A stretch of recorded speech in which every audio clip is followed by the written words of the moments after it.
But the seat belts are trapped. Oh, well, on the driver's side, I think mine does the same thing on the passenger side. What is with this passenger side seat belt?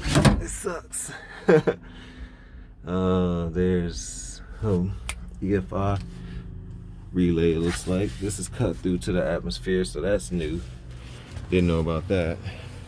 There's no fucking way I'm paying 800 for this shit. Fucking, this is cut through to the fuel pump.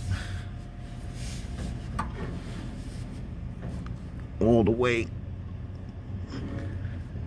Which I guess is convenient if you want to make a quick swap on a fuel pump. But I'm gonna have to make some kind of access panel. You know, the body though, which is really the main reason we need a truck right now, is fairly straight, which is good. Bumpers on solid, you know. Solid close to the door, you know. I don't really see any rust I can identify immediately. Must have been a down south car, you know. That's the oil blowback. The exhaust looks clean.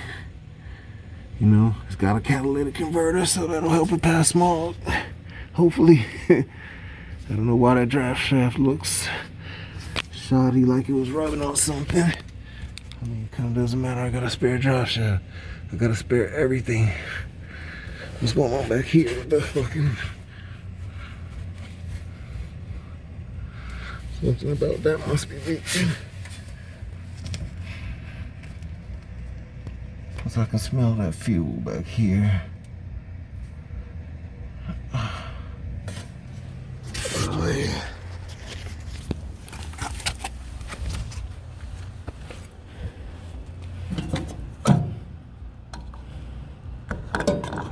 Too much video.